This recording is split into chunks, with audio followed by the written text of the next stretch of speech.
Saunan Naiset podcast on keskustelua naiseudesta. Saunasta, tuolta elämän ja naiseuden keskuksesta käsin.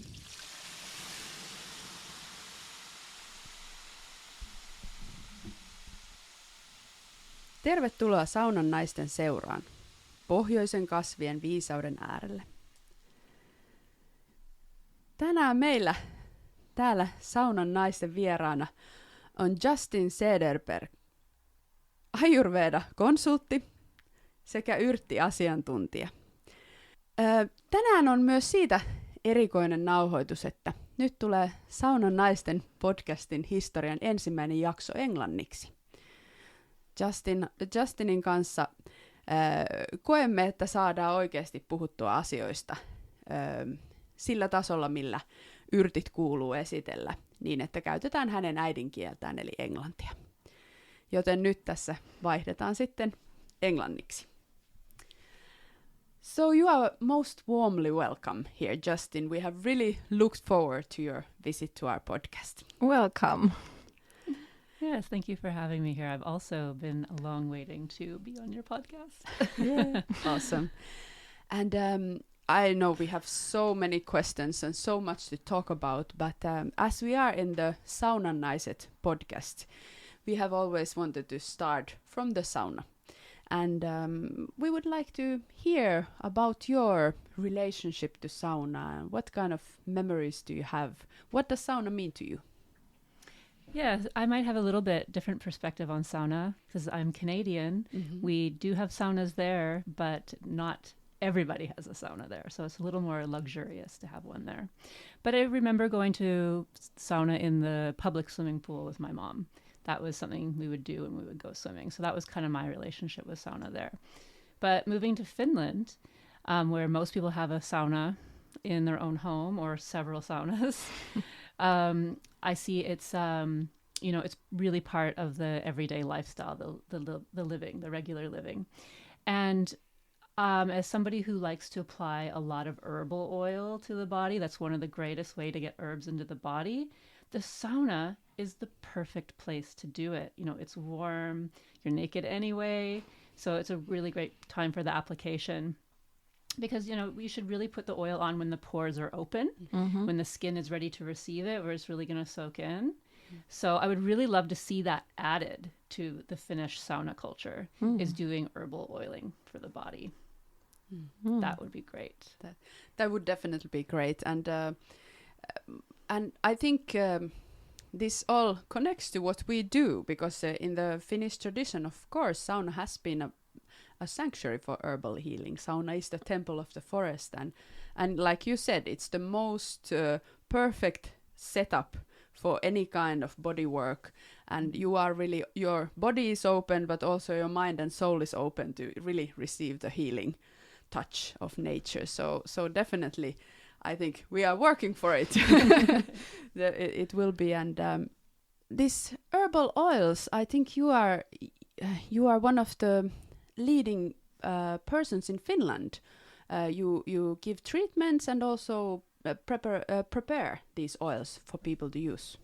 Exactly. So I'm an Ayurveda consultant, but I also do body work. So I'm doing the acupressure or marma points, and then the whole body massage with herbal oils. Mm-hmm. And I always use herbs in my oil. I never use a plain oil, because for me, the oil is a little bit then empty.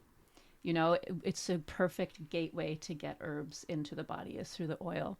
And herbal oils are something that everybody can make. They are a little bit trickier to learn how to make than, say, teas or vinegars, because oils do go bad easily. But if somebody's been practicing with a little bit of their own homemade plant remedies, they can start stepping it up and going into making some of their own herbal oils. Yeah. And you have in your production many kind of herbal oils, and actually you listeners don't see to our studio, but here in our table is also one of your oils, this kind of love elixir, lemmenrohto, what you brought here. Would you like to tell something about that also? Yeah, so my love elixir is it's an herbal tincture. So a tincture is something that's made with herbs and alcohol, because just like oil, the alcohol is also a delivery vehicle to get the herbs inside the body.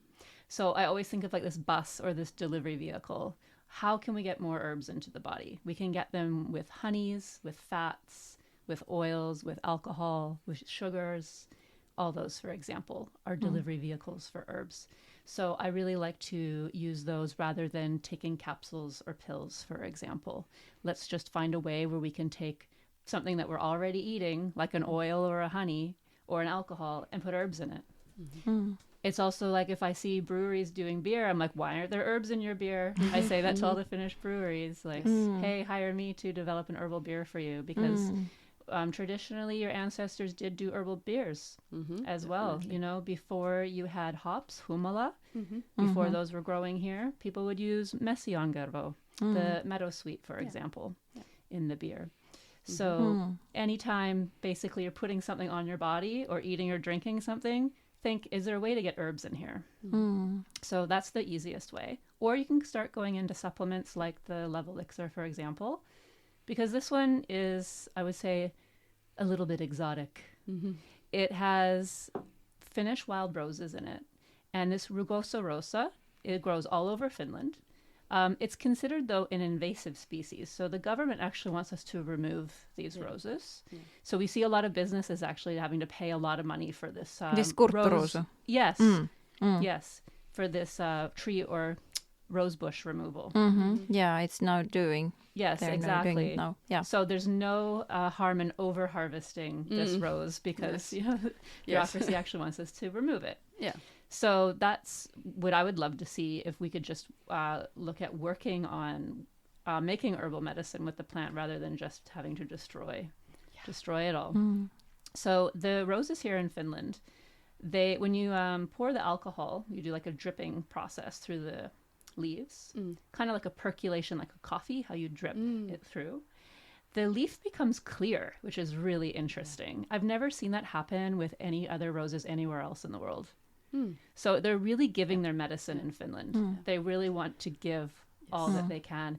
And the smell is amazing. When I'm making it, if people come in the room, it's just like overwhelming perfume.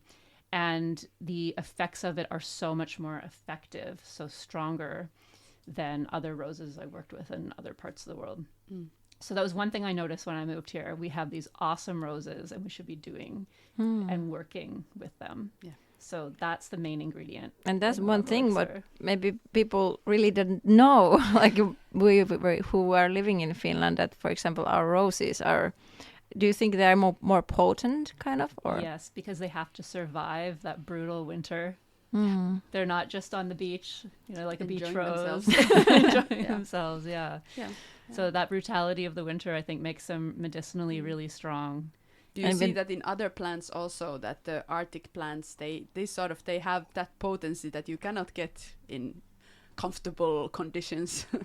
They do, and that's why when I moved here, I really got deeper even into the wild plants out of force, because my garden is so difficult here. You know, where I'm from, you just throw the seeds in the ground and things grow, and then they come back again the next year. Where here it's such a challenge. You know, we have this takatalvi and this hailstorm that was here today. Had to run outside and bring all the plants inside. I don't have a greenhouse yet. That's on the list, you know. The glass house would be wonderful, because we really have to watch the weather here. It can be so volatile. So working with the wild plants, it just kind of, it's really forced its way through. Like, it's just knocking on the door, you know. It's like, come here. Exactly. It's like, you don't have another choice anymore. Life's harder here, so you got to work with us now. And so that's been like a big plus, actually. I think it's really strengthened my relationship with wild plants by moving here just out of force that way. In general, do you see a difference between wild plants and then grown plants? How do you view this? Yeah, for example, the wild plants are a lot stronger. Like I said, in my garden, when it starts hailing, I have to bring a lot of them in. They don't know how to survive those cold temperatures. They're more susceptible to drought or dry conditions. So you have to really water them a lot. I know we got our water bill and I was kind of surprised. You know? Like wild plants just get it from the nature and they can survive with what they're provided with. Yeah.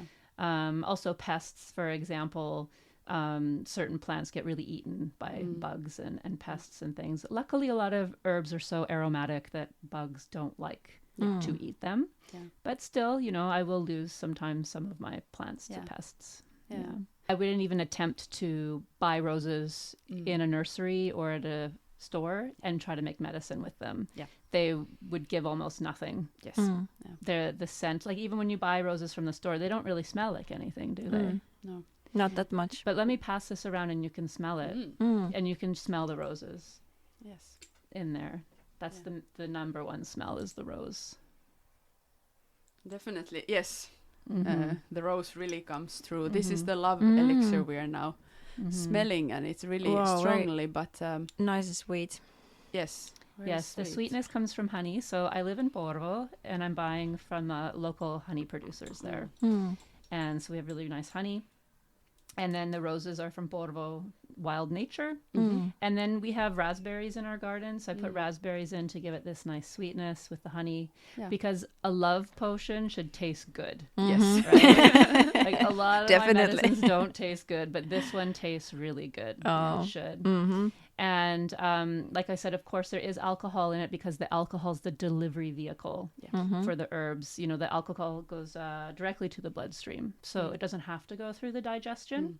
So if someone has poor digestion, if I give them like capsules and powders, they might not work very well. So tinctures are really great for those poor digestive situations. So that's why, you know, the alcohol is, like, do you think it's like a number one vehicle if you want to go with like fastest or straight? Well, I would say it's probably, the fastest delivery for sure.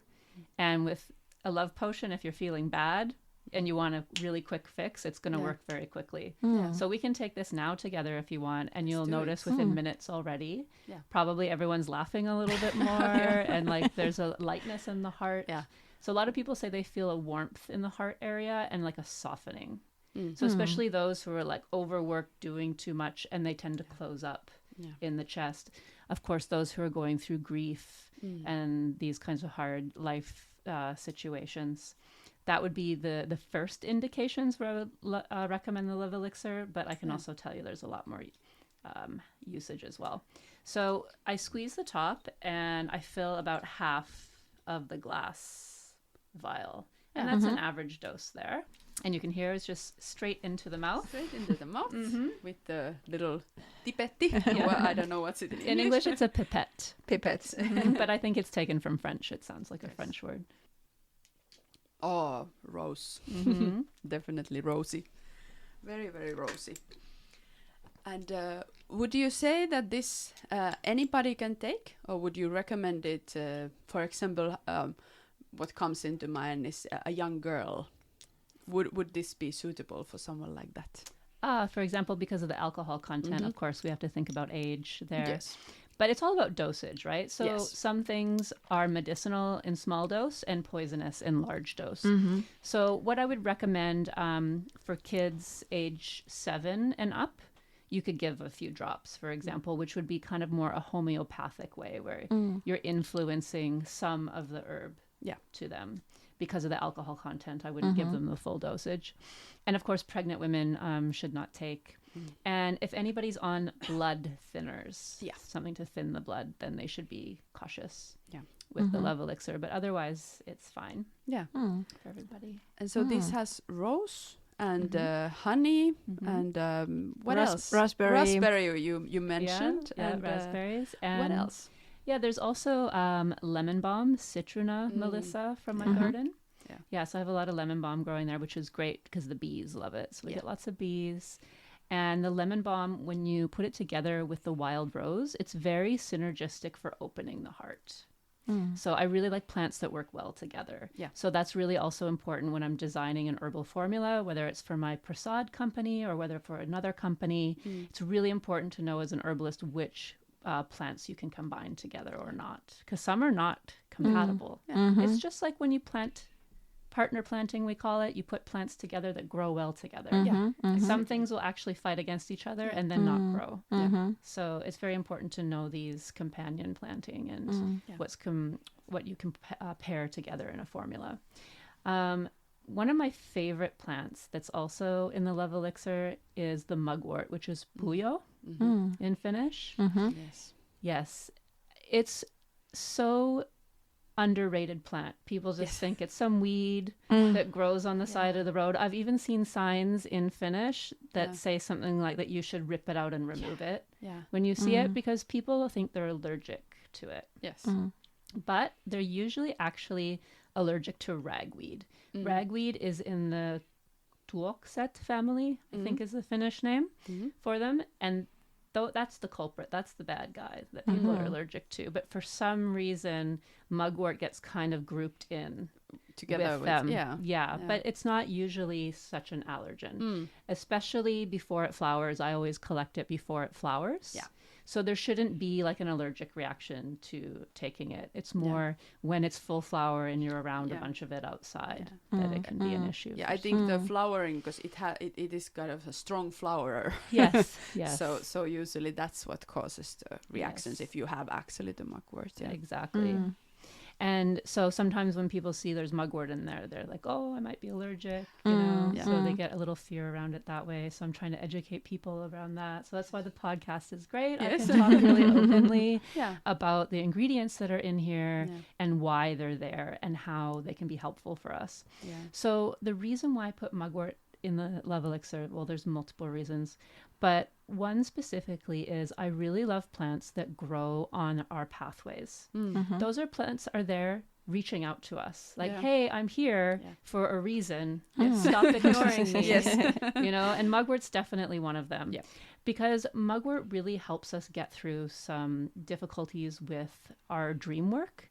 So for those who don't remember their dreams, or the dreams are often bad or violent, going in a wrong way, mugwort can be especially helpful for us to have the dream recall, where we remember the dreams the next day, and also to make the dreams more even if they're very wild or if they're underestimated, you know, like you don't remember ever dreaming, for example. Then mugwort's really helpful. And people often like to take the love elixir in the evening with their partner. So it's often taken in the evening, and then it helps also with this dream recall and with the dream path. So also one thing that I can't really put on the label, which I would love to put on the label, is it really helps with PMS and menstrual pain for women. So if there's, you know, when we have blockages with the blood flow, that's where we tend to get pain. But the love elixir, the mugwort, it helps, it's a mover. It helps get things moving through the pelvic area. So that's one really great thing. It also can bring on menstruation for women who are having irregular menstruation. Say they're skipping months, things aren't really happening how they should. It can get things going there. So I have a lot of clients who order it, not just for the feel-good aspect of it, but also because they're having this monthly menstruation problems. So this love elixir is especially for women. I would say especially for women in this emotional way, but men can also take it in this physical way because it will bring more blood flow to the pelvic area for men as well. So sometimes when men aren't feeling very sexual, of course it can be mental, but it can be physical too, where they're just not getting proper blood flow to the pelvic area. So it's not like popping a Viagra pill, but it can definitely help men who are having issues in the bedroom. And I think many men would also benefit of rose in their life. Yes. Why not? I mean, rose doesn't have to be just for women. Yeah, and I wouldn't say it's a specifically men or women's formula. Exactly. I mean, I originally designed it so men and women could take it together. Yes. You know, basically, or with your partner, whether that's a man or a woman, taking it with a partner together. So that you can be more interested also in what your partner has to say. I've noticed that a lot. You're like, tell me that story I've heard 20 times already. Like, it's somehow more interesting to hear it again. So it's not just this increase in physical desire. There's also this mental desire, I've noticed, when taking it with a partner. Yeah. Yeah. And I love that you bring up mugwort, because like you said, well misunderstood and well disregarded plant, Yes. which actually holds such a vital balance for our life, our modern hectic life where we live in our heads and live in the daytime, and sort of night is just a compulsory must that we have to little bit sleep, but it doesn't really interest us at all. So I love the fact that you're bringing mugwort up in this way. Yeah, it can be very like a much. sleep time ritual for some people, because these little rituals in daily life are really important, and most people have zero. Yeah. They don't have anything there. Yeah. So you could start with this. This is your nighttime ritual. You want a little help Yeah. with the dream recall, want to have like a more interesting connection to your sleep. That could be a good start there. Or if you have a partner you want to take it with, or if you're having difficulties with the monthly menstruation, then of course that's great as well. Yeah. Oh, so wonderful benefits. So many different kind of benefits in one elixir.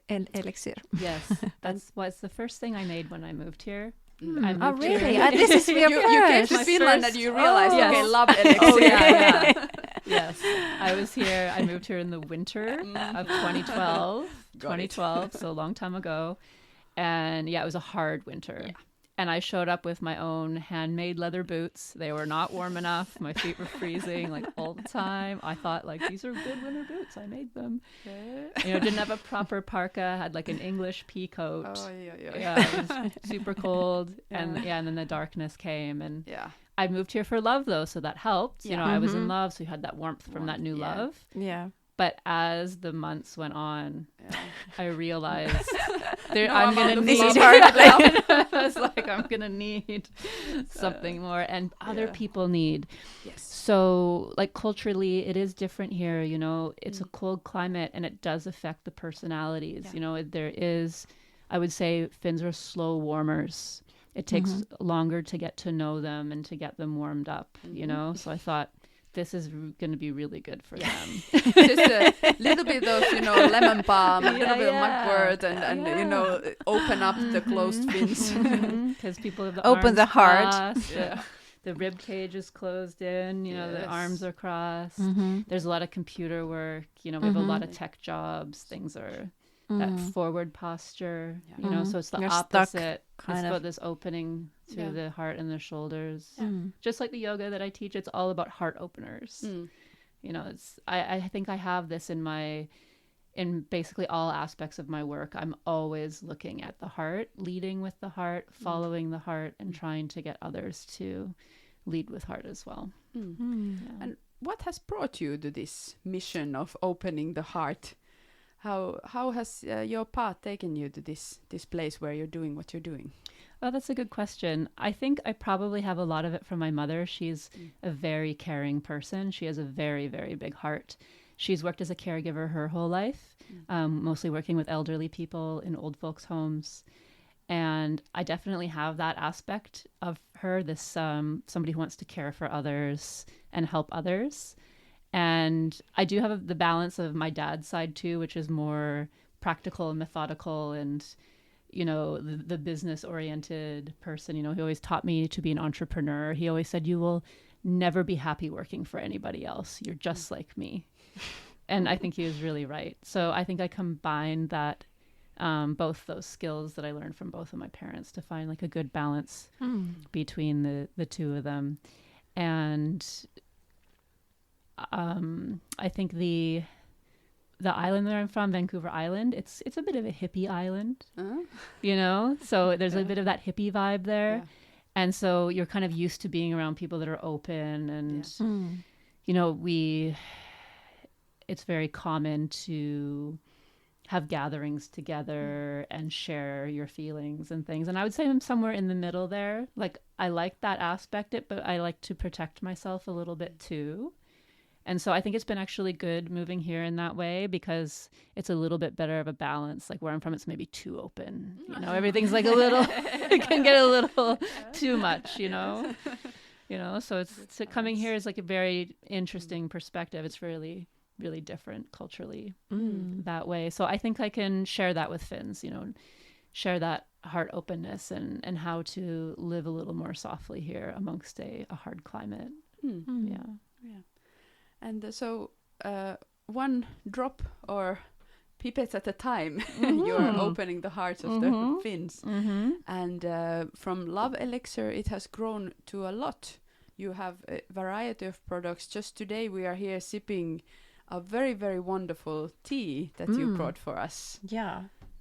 Yes, so I'm holding in my hands a glass jar that has lakkakääppä, so that's reishi mushroom.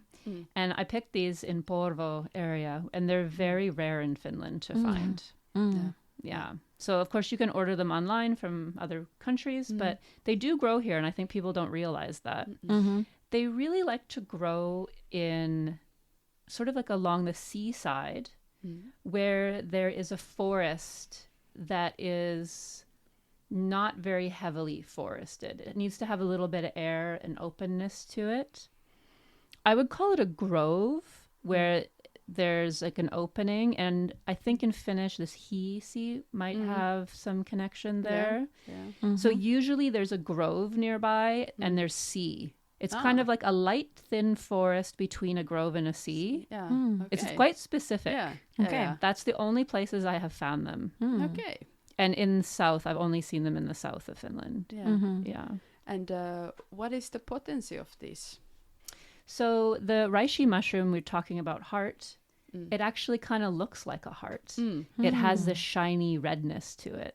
I think with the Finnish name, right? It has this shiny kind of lakka, right? So we call that lacquer in English, where you lacquer a table and you make it shiny. So it has,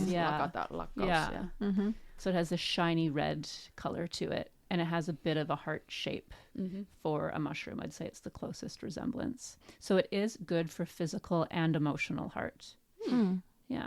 So when I have clients come and I'm doing body work, I can see if usually there's some sort of blockage within the heart, whether it's physical or emotional. I can't necessarily say to them which one it is, but I can see there's something going on there. Yeah. And then talk to them sometimes about including reishi if mushrooms seem like something they want to try. Because all mushrooms are great for immunity and great for lungs, but each mushroom has a special affinity connected to it as well. So when I think of reishi, I think of heart affinity. Yeah. And how do you see then this sort of using mushrooms, using wild herbs, leaves, or then using flowers in your work? Do you sort of, or roots then, for example, do you define this by the purpose of using? Yes, so that's a good question, because as an herbalist, I use all parts of the plants. Yes. Roots are really good to dig up in the autumn time. Roots are very, very good often for liver and spleen, for example. Of course, we can eat dandelion leaf, and it's good for liver. But if we make a decoction with dandelion root... Dandelion in Finnish was voikukka. Yes. If we get the root going, that's going to get into some deep-seated liver issues, where you're going to see some real help there. Eating dandelion leaf is good for prevention. Everybody pretty much should be eating their wild spring greens. Yeah. When you're out for a walk, you should be eating pieces of dandelion, whether you like how they taste or not. Yes. Because they are there, again, those plants that grow on the side of the path, they're there for a reason. Yeah, we're supposed to eat dandelion in the springtime. And I'm pretty sure your ancestors ate a lot of wild plants, especially in spring, because the spring is the time where we want to squeeze the long winter out of the body.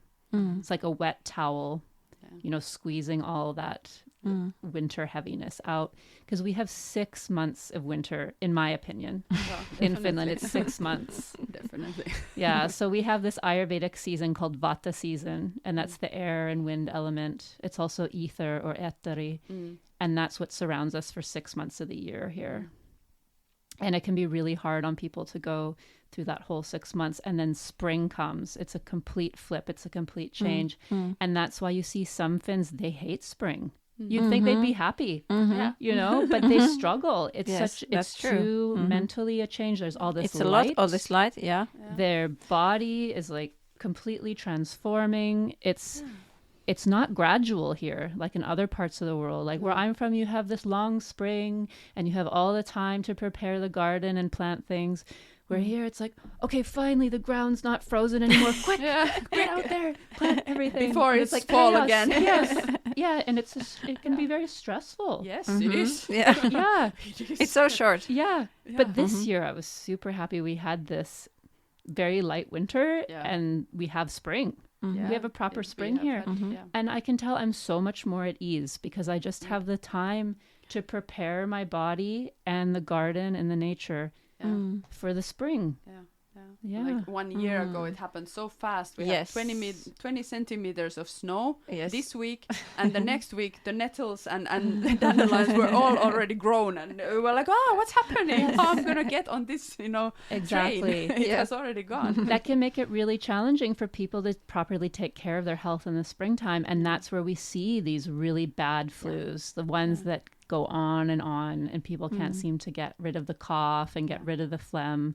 It's much harder when the spring is just almost not there. Yeah. When that winter just goes on and on and on, and then there's some sort of spring, and then quickly it's summer. It is hard because we should have time to go to the nature, collect the plants, make things with them, whether that's starting to dry to make teas or adding them into the food or doing herbal vinegars. Your ancestors had so many different ways that they got those plants into the body. Yeah. As a herbalist, do you have some kind of favorites what you are doing for your own living and for your whole family, and like what are your favorites during this springtime?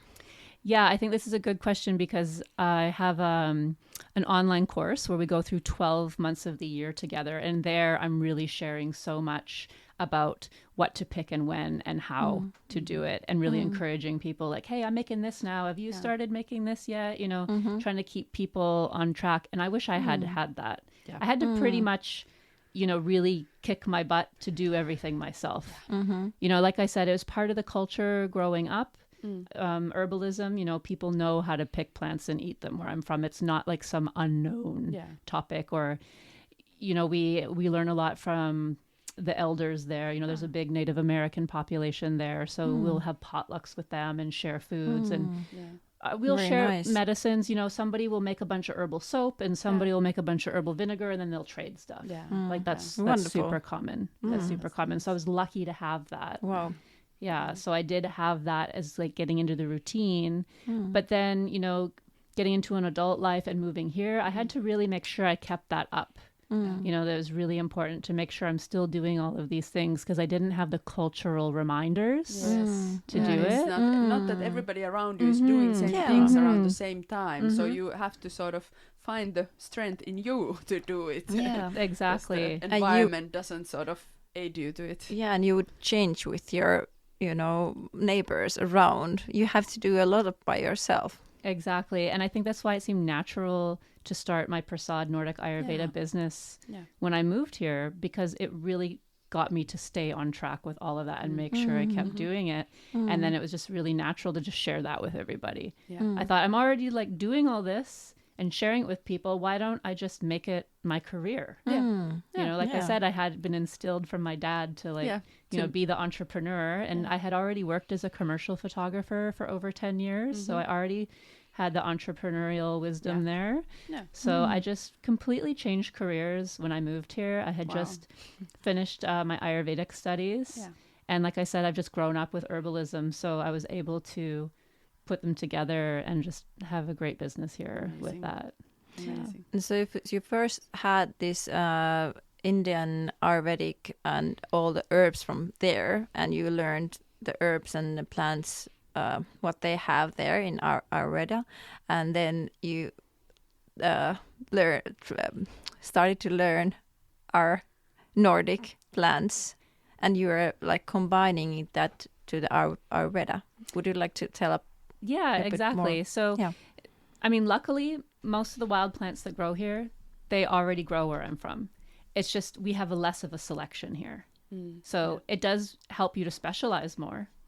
It is easier to learn 10 or 20 different plants well than like 50, right? So there's that aspect. Something about simplicity here. And And learning the Ayurvedic herbs was something I always wanted to learn. So I actually had to immigrate to the United States to study Ayurveda. So I was living on Vancouver Island, and I went to Portland, Oregon to study Ayurveda there. Because, you know, I already knew a lot about the Native American herbs and our local herbs there, but I really wanted to know more about these Ayurvedic herbs because they've been used for thousands of years. You know, our Western herbology is kind of broken. You know, there were a lot of people burned for being witches, so a lot of wisdom was gone, a lot of books were burned. But the Indian tradition is thousands of years living tradition. So that's why I like to use that as the base for my herbalism, because people ask that a lot. Like you're really focused on like Nordic and Northern and, you know, the Western herbology, but you use this Ayurvedic background. Like what's up with that? And that's because of the living tradition that I can always feel that's holding me. And I can always reference it. I can always look at an herb, whether it's Ayurvedic or not. Is it wet? Is it dry? Is it cold? Does it make the person do this or do that? You know, you can look at it from the lens of Ayurveda. So you can classify any food or herb, really anything on the planet. How does it work Ayurvedically?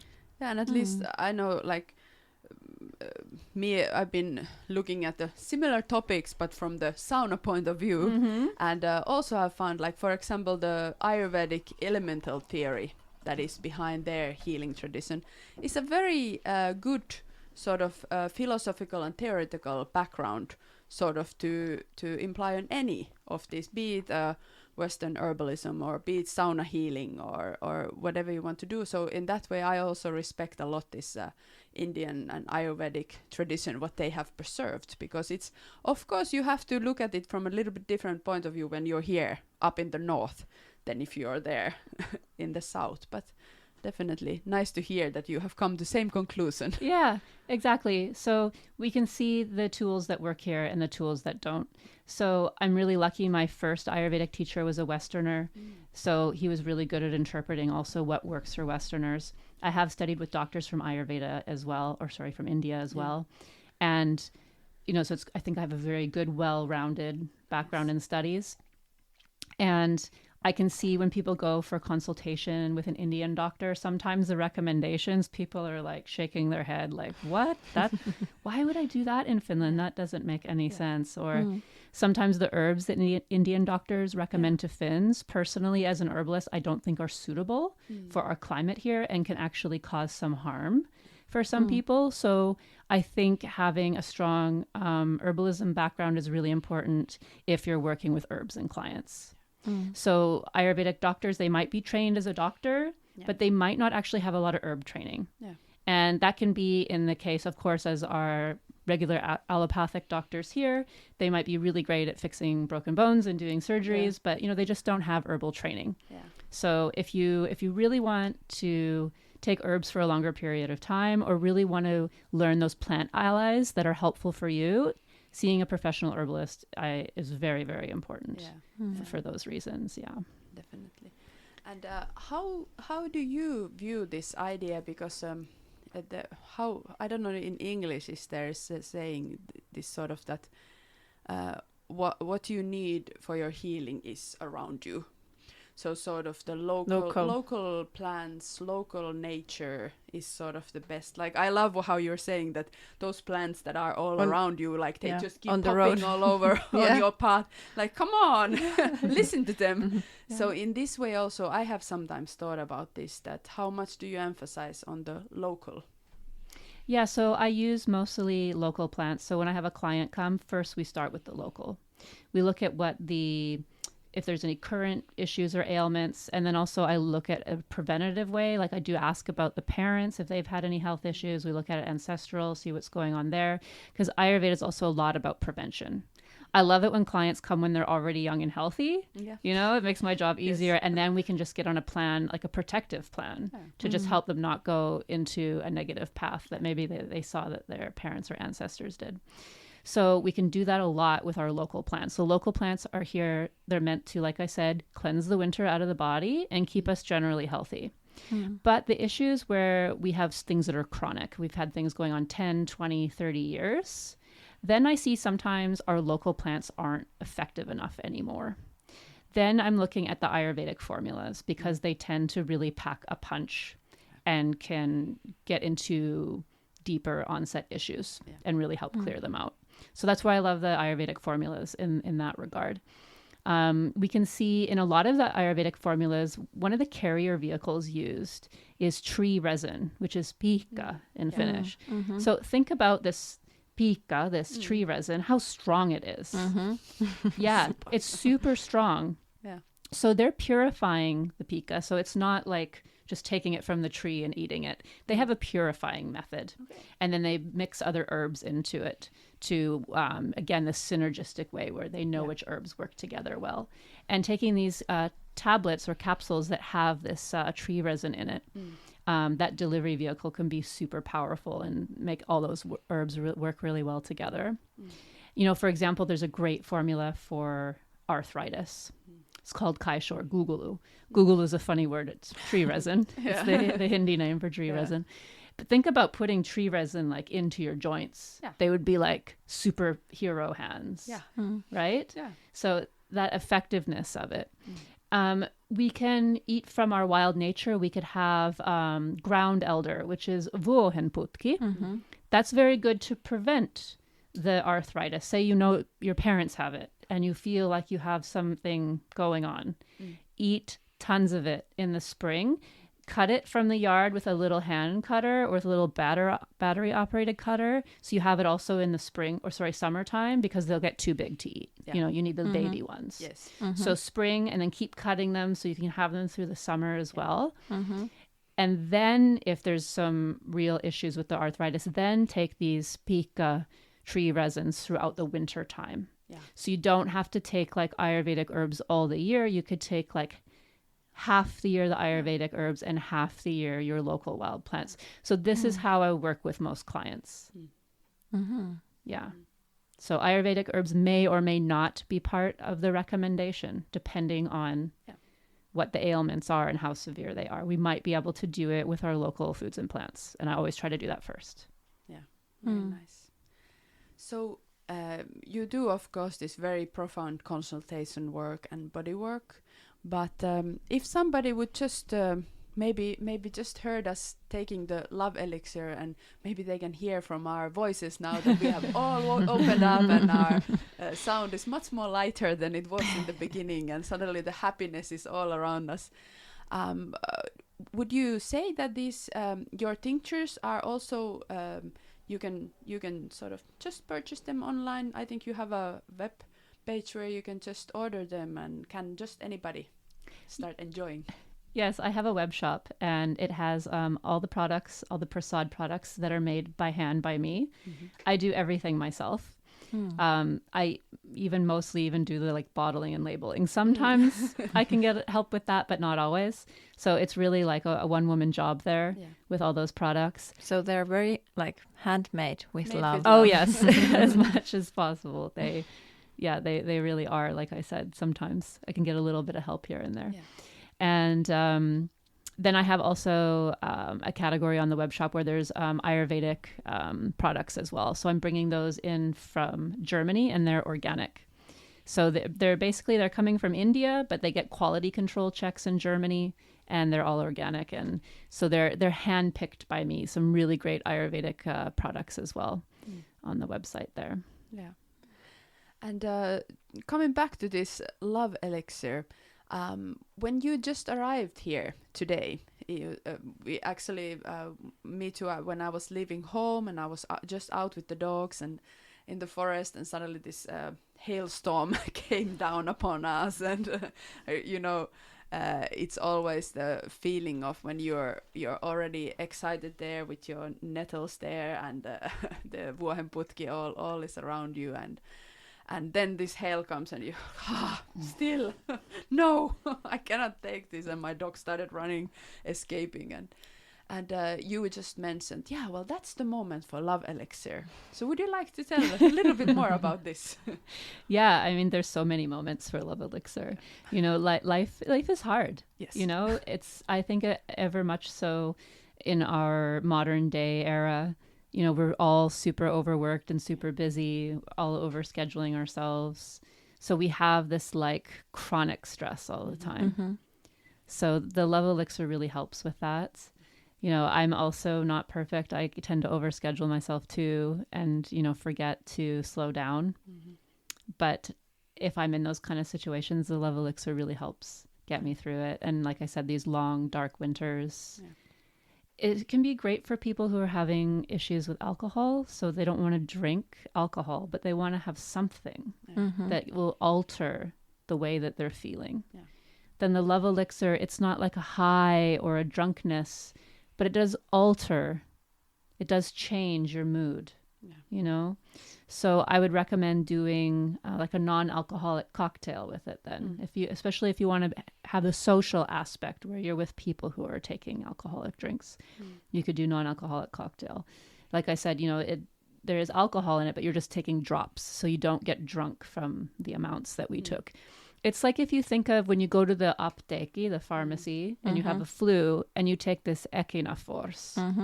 So it's echinacea flowers in alcohol. So Finns are probably already familiar with that. Yes. So it's a similar idea that you have herbs with alcohol that you take as drops as medicine. Yeah, traditionally we have had a lot of this, like you mentioned in our beer, but also with the, how do you say, viina? Wine. It's vodka. But anyway, these stronger alcohol spirits. Yeah, we have had a lot of these herbal spirits that we have used as drops, and definitely long winter takes a toll, and really everything in the nature is finished, but also in you it's finished, and this sort of in the Finnish tradition we have the habit of hosting these love bathings or lemmen saunotus or lemmen kylpy, and we celebrate the helajuhla, which is a lot to do with raising this fire of life and fire of love, and to do with sort of mating also. So this I loved it. I was so like, oh, of course, love elixir for spring.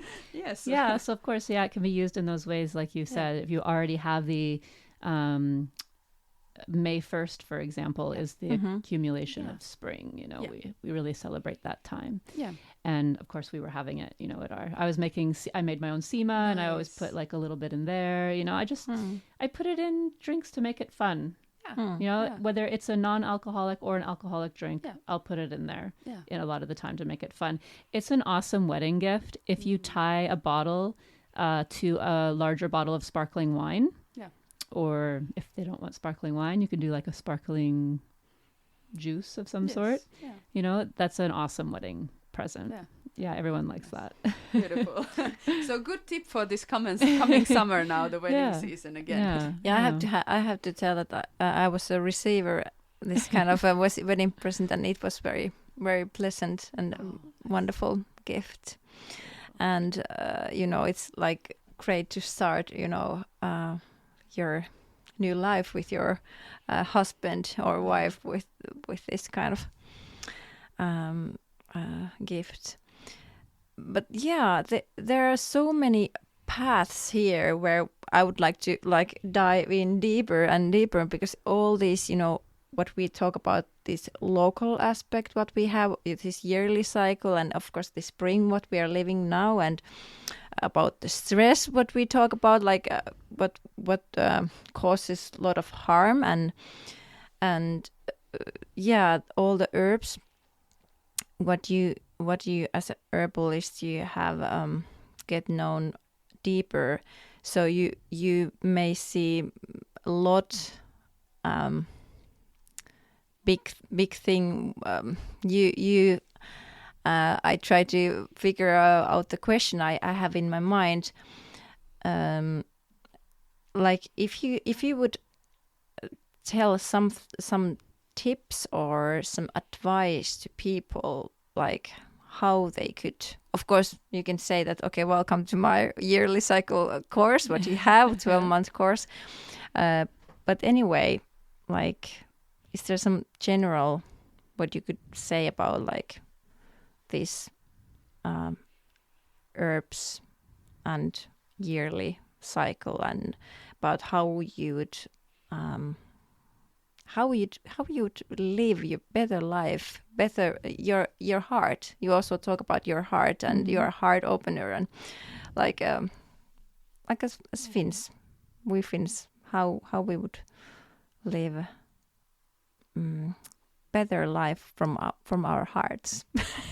Yeah. Very long. But the last few words were your question. So yes, that was my question. Yeah, so I was talking about how we have about 6 months of autumn and winter. We combine autumn and winter in Ayurveda as one season. It's called Vata season. So the air and wind element is really drying.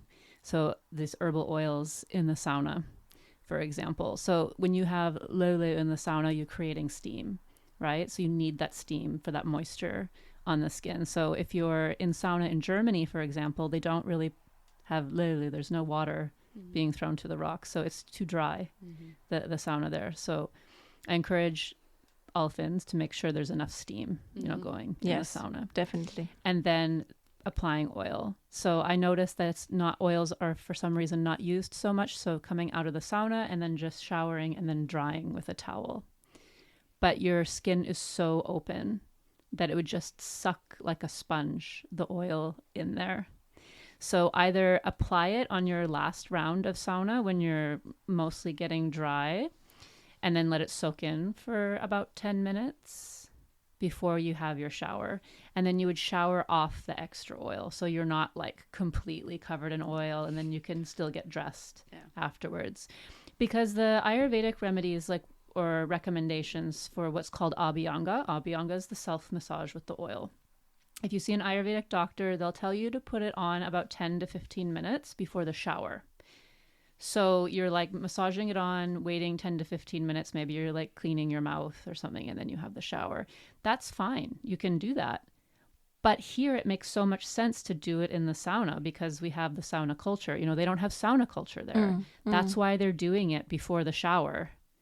But when I first moved here and I was like telling people to do that, I realized like they should just be doing it in the sauna. Like they're not going to do it in their bathroom, just standing there in front of the mirror and then like waiting to have a shower. It's not very intuitive. That's true. Yeah. And plus it already like especially during winter months, you're thinking about your bathroom and that sounds really cold and unpleasant, please. But in India, it's warm, so they can just do that. So, these are the kinds of things that with living here over a decade, I really see what works here from Ayurveda perspective and what needs to be changed to suit the culture better. So the herbal oiling is great. We just really should do it in the sauna. Very good. Yeah. Nice. Thank you for this answer. The question was very weird, but this is very good. And also you combined this with our beginning of this discussion to the sauna, and we also, as a sauna lovers, we also and all listeners too, I think they got more inspiration that you really can use oils and herbal oils in the sauna too. Yeah, especially use herbal oils. I love that you were very specific about this, that very often we oil ourselves with coconut oil or we oil ourselves with something else, olive or avocado, whatever we use, but the herbs are of the essence. You can really fine-tune your whole system with the herbs, and really true skin is our largest organ, so of course internally, but why not also, and that's really good. Inhale them and rub them and scrub them, bathe with them, do everything with herbs. Definitely. And when clients come to see me, I do have herbal oils I've made myself to do the treatments and the massages. But on the web shop, I don't have my handmade herbal oils for sale because I would need an army of people to be helping me make them. Yeah. But I have a really nice selection of hand-picked Ayurvedic oils there. Yeah. And these are the ones I was talking about. They're all organic and they all come through Germany for quality control. Yeah. And we have things like sandalwood oil. I think that's the most popular one. People love this exotic sandalwood smell.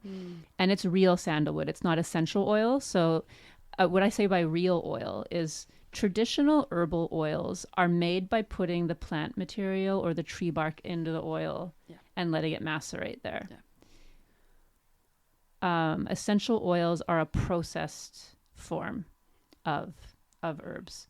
So I'm not saying essential oils are bad. I'm just saying they're very, very potent. And we haven't been using them for a dramatically long period of time. So I always exercise caution with essential oils. I like them as like a mist. I make some perfumes that you can mist over the body and use like aromatherapy, like a nice perfume. But when I'm really rubbing oil into people's skin, then I use always traditional infused oils for that purpose. Yeah. So you can check out the Ayurveda care section on my website and you can see some really nice Ayurvedic oils there. All right. I think soon is a time that we get you into the sauna. And as you have shared a lot and talked a lot, use a lot of your words.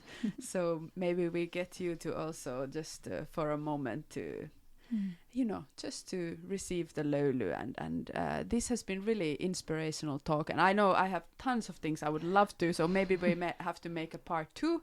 Because many of the things we wanted to talk with you, we did not even get to them yet. So thank you so much for coming to be our guest and sharing all this amazing wisdom that you have, and really that sort of heart wisdom that we can really hear from your words. Yes, definitely. And you really have had already like many years in Finland too. So you have like you have experienced by yourself our circumstances here and this atmosphere and this roots where we are standing on. So I think people are interested to come to talk to you, and I think you have your consultations in Helsinki and Porvoo too, and you have some coming courses also in summer. You have a course coming.